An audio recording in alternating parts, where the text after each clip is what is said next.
there, I'm Eli Walker, founder, CEO, and author of Drunk Yoga and keynote speaker on the structure of belonging. As an expert in teaching the art of fostering engagement for community cultivators, I love dialing in on the intersection of mindfulness and interactive storytelling, which is, in essence, the sense of belonging in community that we all crave.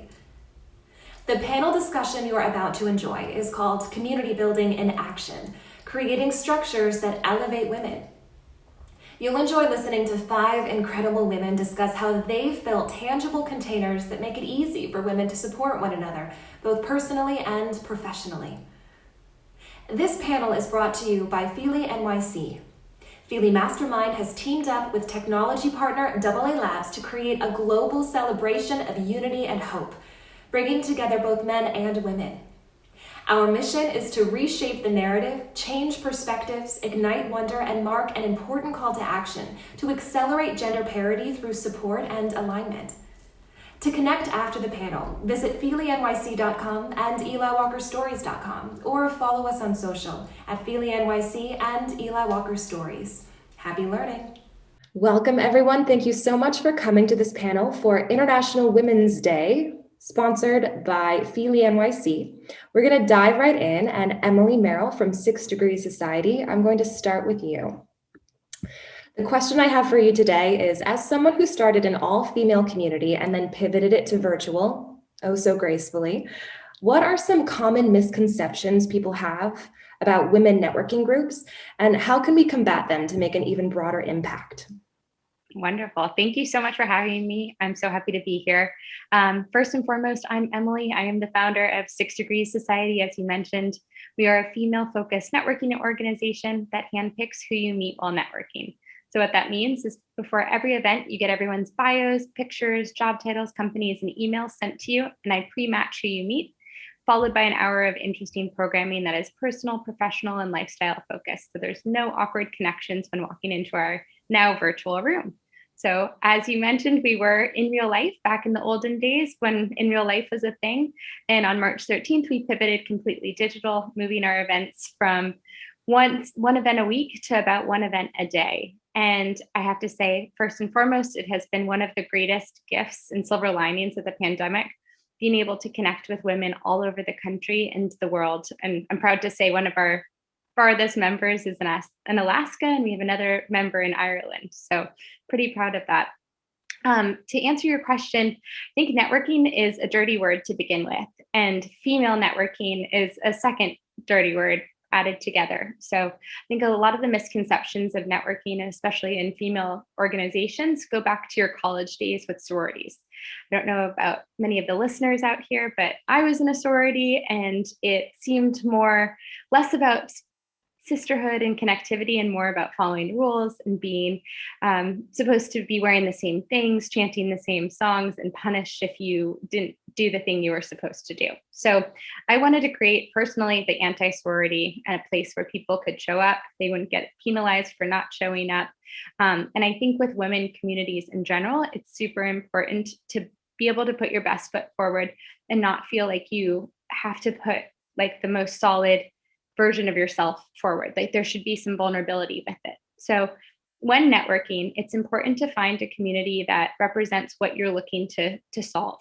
For me, when I started 6 Degrees Society, I was a young 20-something-year-old who was super lost in my career and had no idea what I wanted to be. So it was important to find people that could help guide me and I could learn and ask vulnerable questions with.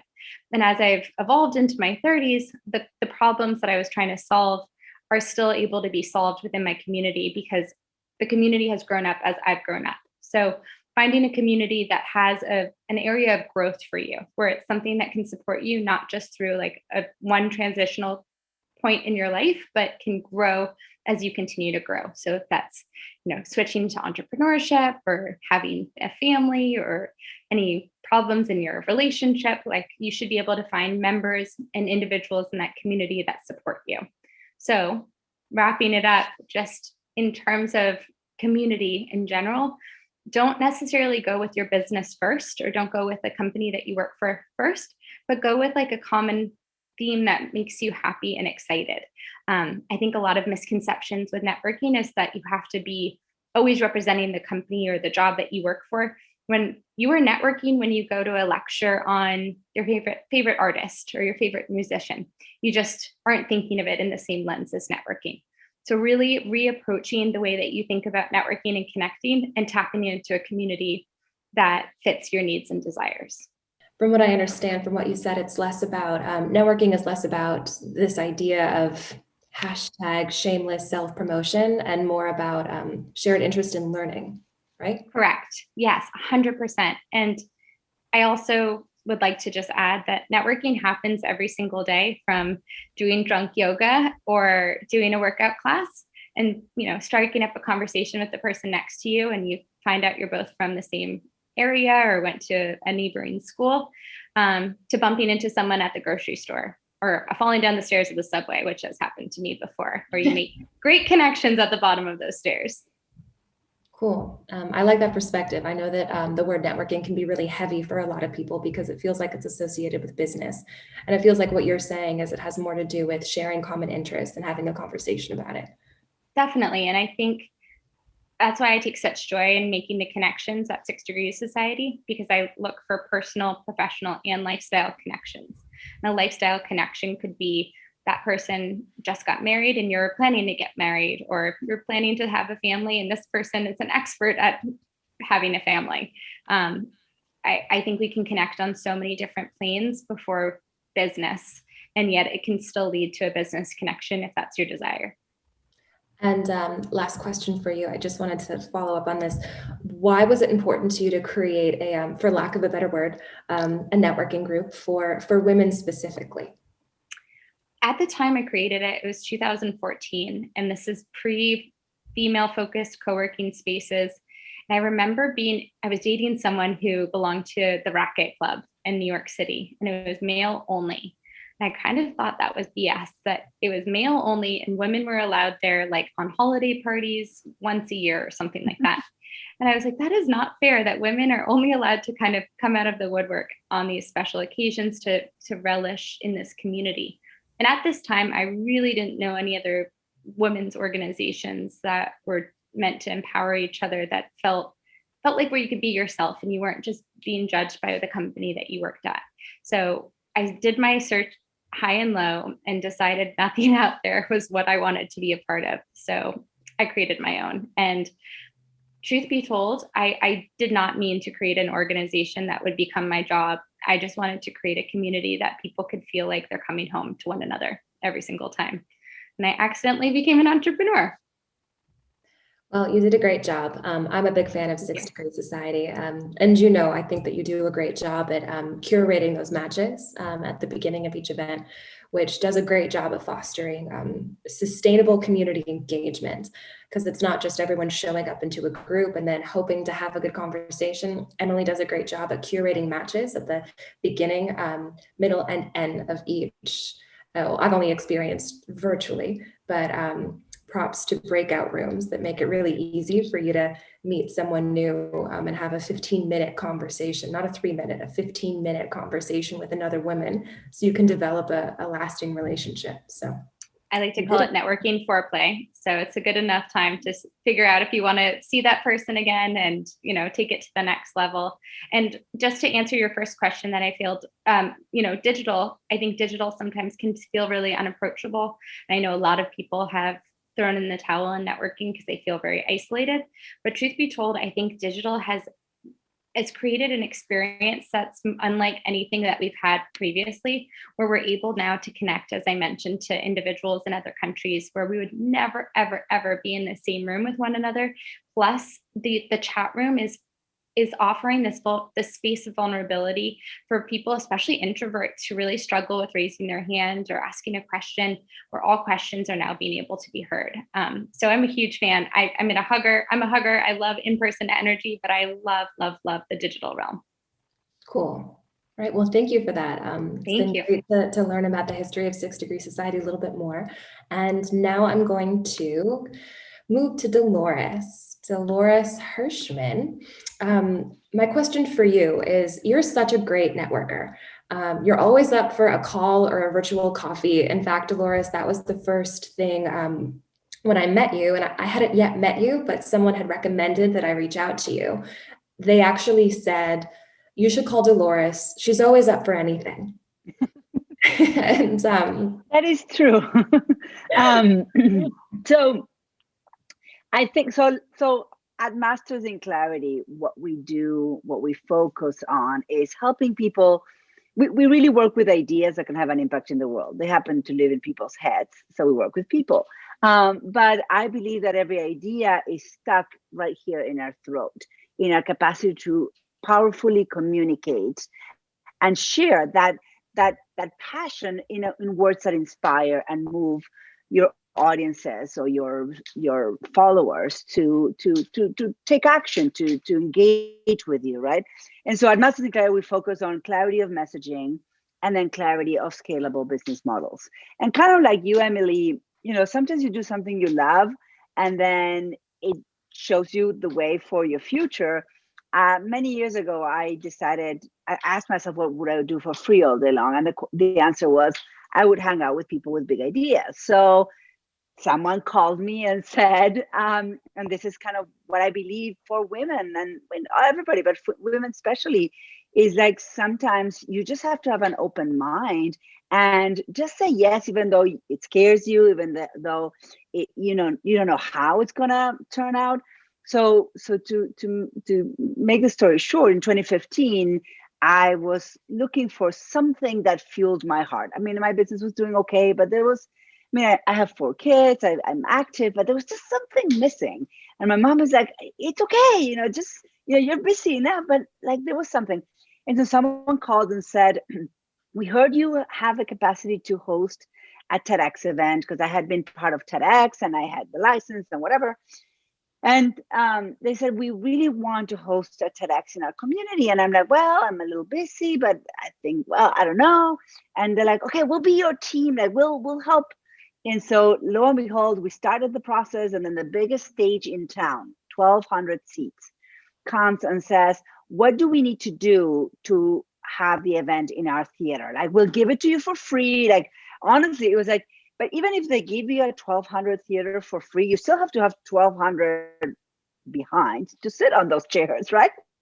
And so like, oh my God, okay. So we said yes, and we ran one of the largest TEDx events in the East Coast. But what I learned in that process as a curator, and eventually I turned into a speaker coach without really knowing, is how hard it is for people with brilliant ideas, speakers, entrepreneurs, inventors, authors, to really be succinct in the communication of those ideas. So I think as a networker, and if we think about, okay, what do in this, in a special day for women today, what would be my advice to women is, one, get clear on what you want and what you want to communicate. It's not just something that just happened. You gotta work on it to be succinct, to be to the point, and not be afraid to call a spade a spade. And number 2, just say yes when an out of the blue opportunity comes up. Don't be afraid. Here's the thing that I learned is that it's not that we're afraid of things or people. We don't necessarily always trust ourselves to stand in our own 2 feet or recover if something goes wrong. When we don't initiate something, when we don't say yes to something, obviously there's things you shouldn't, and but in general, when we hold back, it's more about our own internal fear of our own personal strengths than anything on the outside, because we cannot control the outside. We can make assumptions, but we don't know what's going to happen. But it's just, are we strong enough to deal with whatever happens in this situation? And the more you ask yourself, or you say to yourself, yes, I'm strong, bring it on, because whatever I say yes to, I know I will land on 2 feet. Maybe different situation, maybe learn a lesson, but it will help me grow. It sounds like you're empathetic to women who are in a situation where they just lack that confidence, to be able to just say yes and to be able to ask for the help they need, because not everyone is skilled naturally at being able to communicate their big idea. I guess my next question for you is, did you have help in that arena, or were you naturally good at communicating your big idea and just saying yes to everything? Was there a time where Dolores was scared? Of course. And we all start a journey somewhere. And my journey began when I was working in a role and in a organization that I wasn't heard, that there was a serious lack of leadership. I think I came in very empowered because I had been an entrepreneur for many years at that point, actually. And for whatever reason, there was just this relationship with this other team member who just I allowed someone else to put me down, because somehow it wasn't what the other person did or didn't do. It's just I, for whatever reason, it triggered a behavior in me, probably past, I don't know what, but I just fell into a box and I allowed myself to be disempowered without knowing. It was like, the frog in the boiling water. Like I didn't know what was going on until a year and a half later. And it came down to feeling this deep dissatisfaction, without being able to really understand what was going on, until in a meeting in that environment, I was asked, "What do you want?" And I started crying. I couldn't answer. Like it was so deep. My frustration was so deep.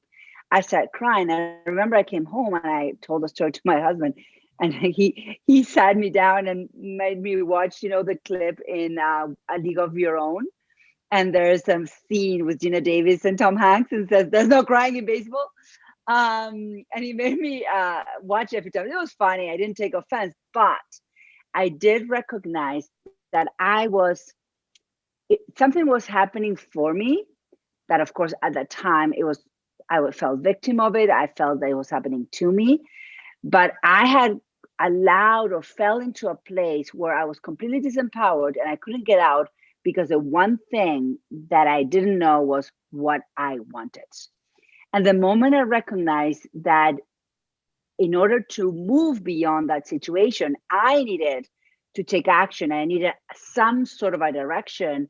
It was the beginning of my new life, because I discovered coaching. I went back to school and studied coaching. I got the tools to understand and name what was happening to me at all times and be self-aware and be able to kind of disassociate from everything that I was feeling and like observe myself, that capacity to have a higher, I was young. I had just spent my time, I had started 3 businesses, but very, very small businesses while I was raising 4 kids. So I hadn't had a lot of mentoring or interaction at the time. So this was my first time out in an organization working for somebody else, and it was hard.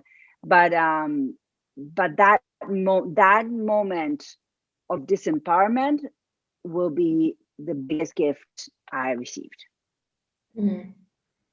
I think a lot because I needed to be in those shoes to learn my lesson and come through and help other people.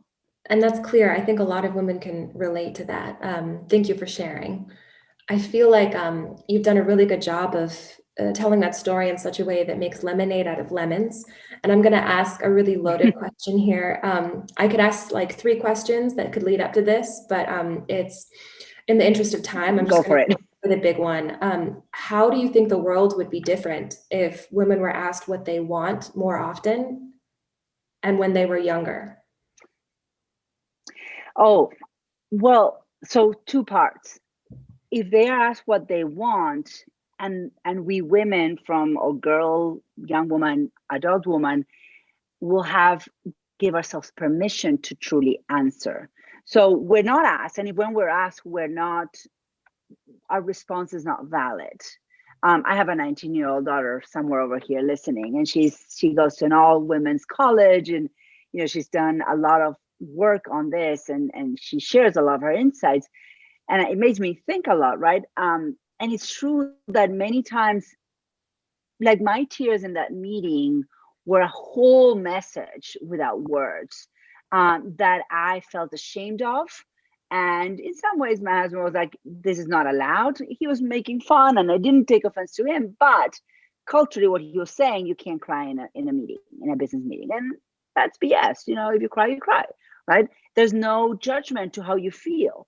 And so giving all of us, women and men, but women, the permission to feel what they feel and honor what they feel at that moment, so that, because every feeling is an energy in motion. Whatever an emotion is, energy in motion.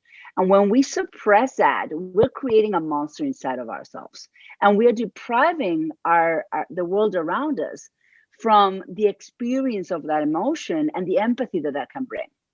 And so it's not just asking what do you want, but asking what you want, listening for the answer, and as women, giving ourselves and the women, the younger women around us, if we're mentoring women, to honor whatever that answer is, and to give permission, that space, not put words in someone's mouth. Because we are quick, or people can be quick to answer when we take time to respond, when we're like pausing. Pauses are very awkward for our society right now. And sometimes women just need someone to listen, and listen to the silence too, and the pause. Because when we talk from here, there's a different pace and cadence. I like that a lot. I didn't consider that perspective, but you're right. It's not about just asking women what they want. It's about listening to the answer. Because women probably tell us what they want all the time, and just no one's listening. Cool. Or validating, yeah, or considering, like, yeah, no, you don't really want that. You want this. No, not quite. Correct. Respecting their answer is valid. Exactly. Thank you. I feel like we could. Thank you. Just on that. But alas, let's move on to Jessie. Jessie, you've worked for some of the country's most prestigious law firms before starting your own firm geared towards gender equality in the VC space, a cool company called All Places.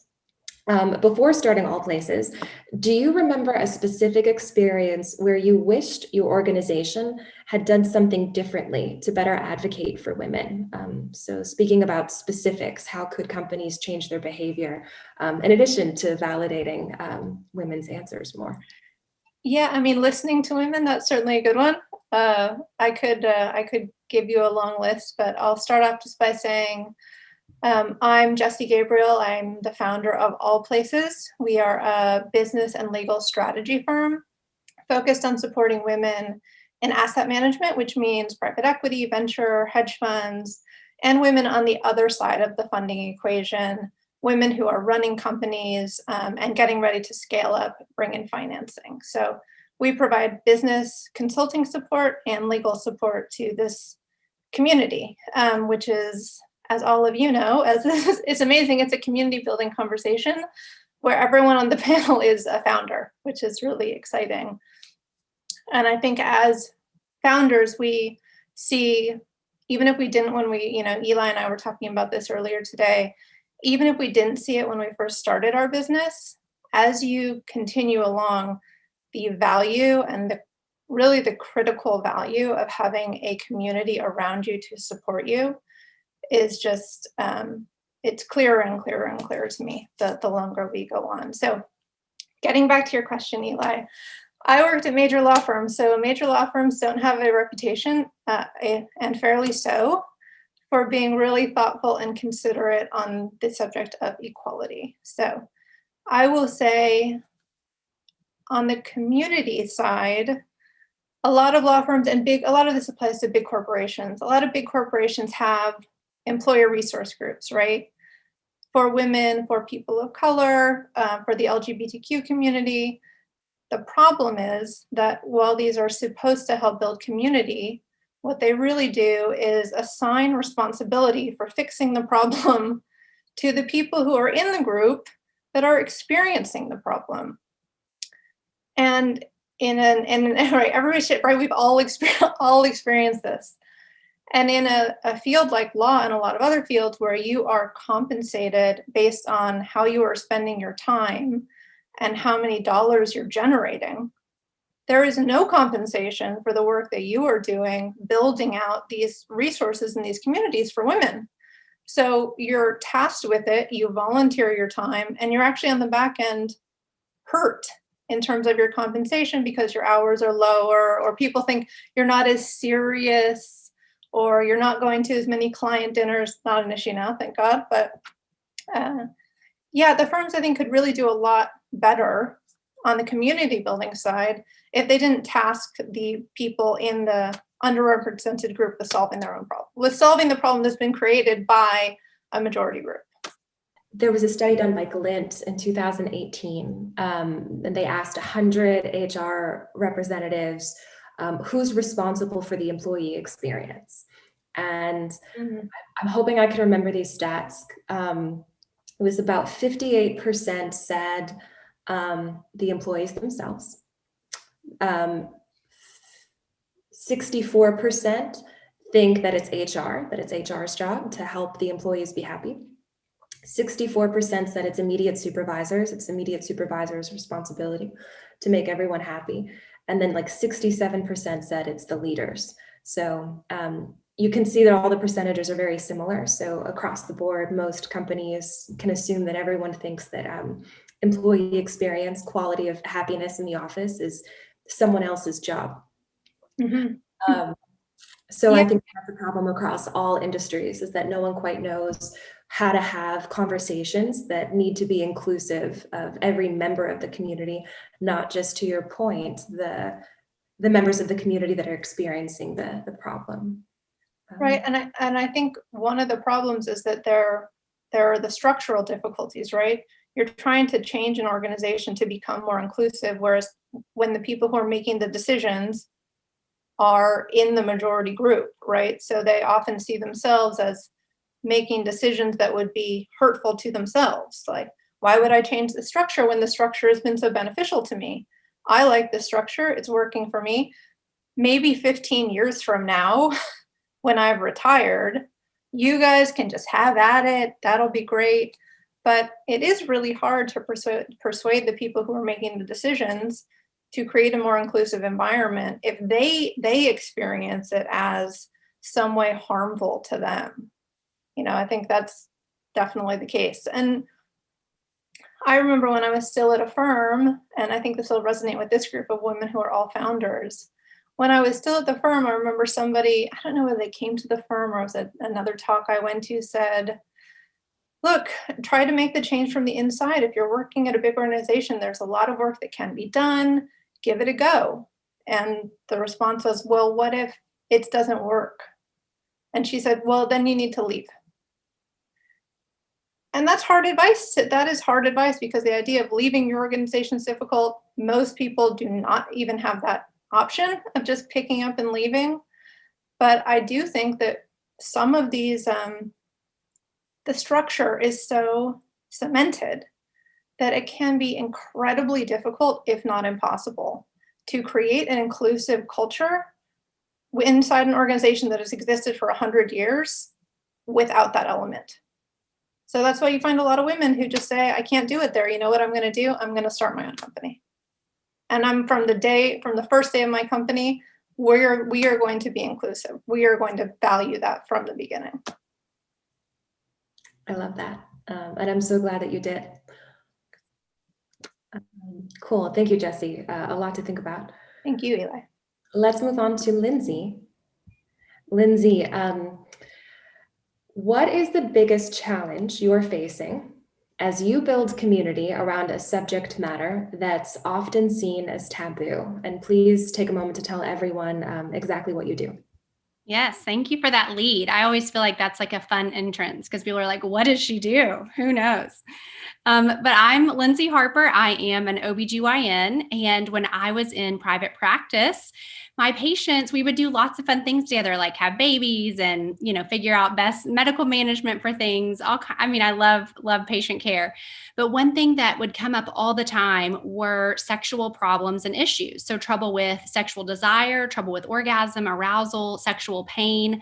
All of these things are really common. Actually, 43% of women have a sexual problem. But, in contrast to those men's sexual health problems, unfortunately, women don't really have the resources we need to deal with ours. So even as a women's health expert, I had not been trained how to help my patients with these issues. So I started looking around, asking my partners, asking in Facebook groups of women physicians, like, what do y'all do for, these women's sexual health issues? And nobody had an answer for me. And so I joined a medical society that all they do is study evidence-based women's sexual health. They're just quite small and not very good at marketing. And so I learned all of the things and I was like, oh my gosh, how can I, this one OBGYN who takes care of, a few thousand patients, know this information and not get it out there, not put it on blast, not create this community of women who knows that they're not the only ones suffering. And that was really what was getting me, is that in the office, these women come in and just start tears falling because they're suffering in isolation. They have so much shame. They think they're the only ones with this problem. And literally, then the person across the hall was having the exact same issue. But I'm not allowed to introduce them or tell them about each other or anything. And I'm sitting there being like, listen, this is so common. There's no need for you to feel like you're broken, that, this is a hopeless situation. There are lots and lots of things we can do. And so really out of that came this desire to just, get this information out there sort of as digestible as possible, as privately as possible, as quickly as possible, so that we could really try to alleviate that shame and embarrassment that these women were feeling. And so I created Rosy. We launched, we just had our second birthday. So February of 2019. And, we've been growing like crazy, as you would imagine, if 43% of women have a problem that no one's talking about. So I'm so excited to say that now we have 3,400 doctors and therapists recommending us to their patients as first line treatment. And we have more than 50,000 women on the platform. So we're super excited to be starting these conversations. And to your question, starting a community around a taboo topic definitely has its own challenges. I would say, whenever I first started doing this, I was embarrassed. I did not have the language I needed, right? Because I hadn't been taught, it hadn't been modeled for me. And now I can say orgasm and vulva and vagina all day long, right? And that's because I have been taught how to say it. I have practiced how to say it, and I'm fully sort of educated and comfortable with it. And that's what it takes for women to feel the exact same way. But if they don't have the community that empowers them with that language, with that knowledge, then they're never going to make that progress. So we really started with those women. How do we get to the women? And so really we've done that through two channels. The first is actually through our healthcare provider network, because we realized there was, because of the sort of background that I came from, there was actually a double-sided problem. Not only were women not getting the help they needed, but physicians didn't have the tools they needed to help their patients. So we sort of inserted ourselves in that workflow. And so that's how we've gotten the main conversation started. But we've had to educate physicians, right? We've had to do that upfront work. Like, these are actually really common problems. These are the evidence-based tools for intervention. And then on the other side, when we're trying to go directly to the consumer through other venues, paid, digital, things like that, obviously those challenges are much more difficult, because there's all kinds of rules and regulations about what you can advertise. And fortunately, a lot of our things get approved, but definitely we've had our troubles with, Facebook blocking things because they're, sexually inappropriate and all of this stuff. And I'm like, I'm a doctor. I'm like, I want to get on the phone with the Facebook rep.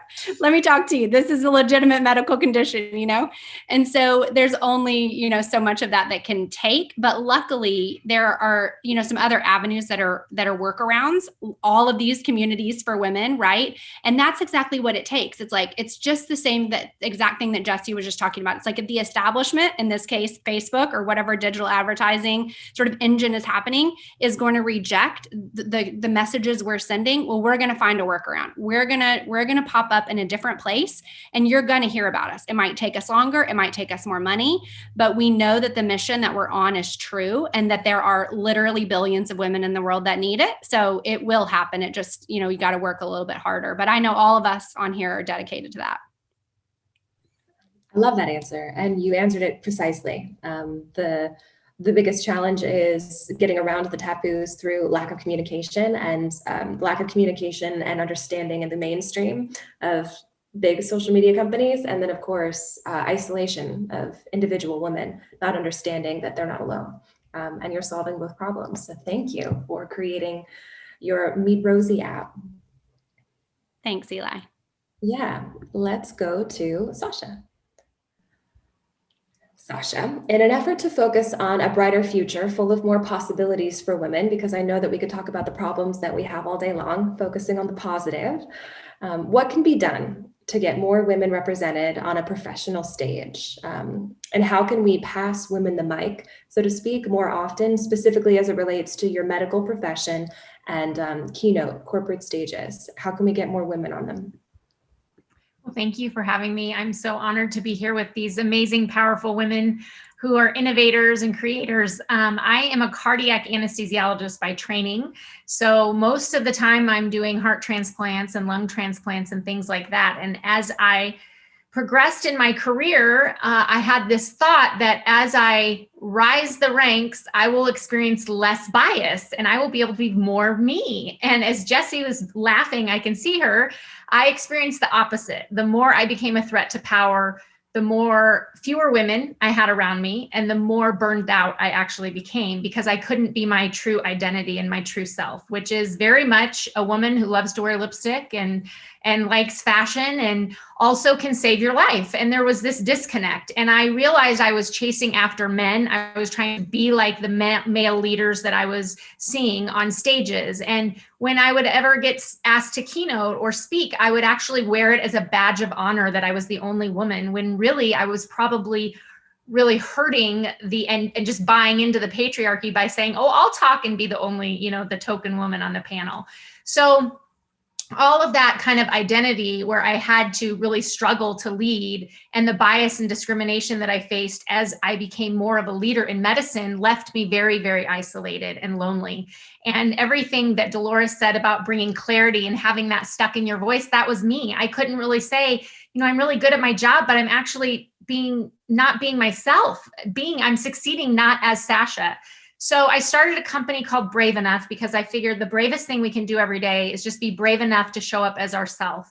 And what I realized when I started my company is that there are so many women who are sitting there with the idea around the table, and they should be on the stage. They should be sharing their idea. They should be leading the meeting. They should be leading the communities, but they're waiting for someone to call on them. So I started doing research and shifted my research focus in academia from cardiac anesthesia to gender equity in medicine. And I started realizing that the way that we get promoted is by being on stages, by giving talks like this, by getting our faces and our ideas out. And women are not invited to those spaces. We don't get promoted because no one knows us. We may have, published 10 articles on something, but the man who's published one article is standing on the stage talking about it, right? So I started showing research that really shows that when you put more than one woman on a stage, women get to talk more. Everybody gets to talk more, and people listen when there's more than one. So personally, I don't talk anymore. I turn down talks when I'm the only woman.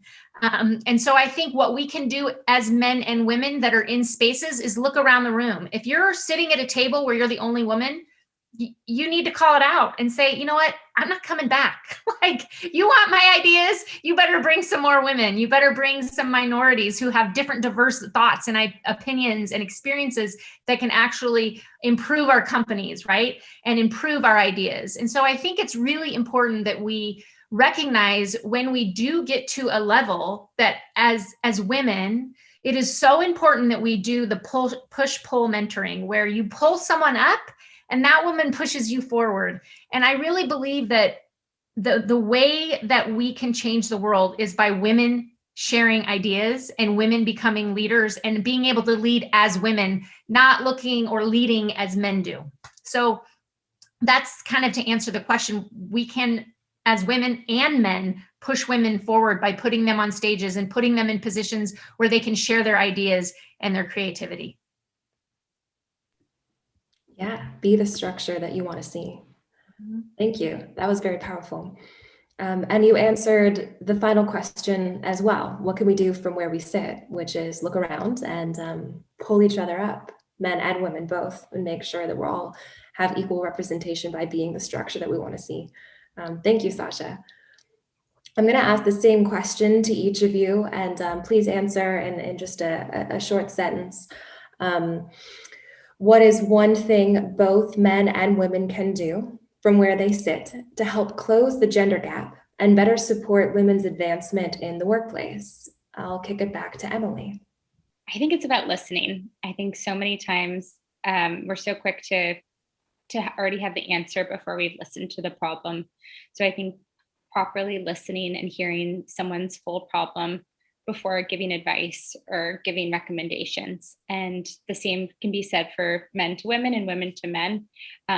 But specifically, I feel like women to men, when women tell a problem to a man, a lot of times they want to find a solution and find the solution to the problem right off the bat, while the women want to just be heard. So I think listening to one another. Dolores. I was gonna say it's listening, so I think that's a key one. And so I think the other part is, I love, Sasha, what you're saying. I actually had a whole agency that I sold to a bigger company that puts people on stages, and that was part of my quest of finding more women. So I think what Sasha said of look around in every room you're in, and if there's not enough women, or if the women are not speaking up, just be that champion that asks, hey, Emily, what do you think? Like, bring that woman out with kindness, but just notice who's in the room and who's participating, and be the equalizer. Thank you. Jessie. Yeah, I will say, look at where your money's going. It is your first line of advocacy, where your money's going. And if you feel like you want to advocate through your dollars, then those dollars need to be going to more women. In my opinion, I think the best way to sort of show others, whether they're men or women, the value of women in leadership is to sort of show them what we can do, show them what it is to lead like a woman in whatever style that means to you, right? And whether that means, actually having them sit in on meetings, because I lead in a very different way than was ever modeled to me, or than I would have ever imagined leading myself. But it's because I created this company truly from within me, and I want every piece of it to represent that. And so what my mission is not only to have, Rosy accomplish the mission of the company, but to also run it in such an authentic way that is true to myself, and show that those ways can also be successful. It doesn't have to be, everyone competing against one another. It doesn't have to be us always putting the business before our personal goals. All of these things where we can support each other, help each other to the next phase of our lives, I think go into what makes the company even a better place. And I think just leading with that example can make a big difference. Absolutely. And Sasha, you already answered it so beautifully, so I'll let you rest for a minute. Show men what it means to lead like a woman. I think that that's a great place to end the conversation today. It was an honor to be here with all of you ladies. Thank you so much for your inspiration and wisdom and experience. And I hope we can all be in the same Zoom room again together soon.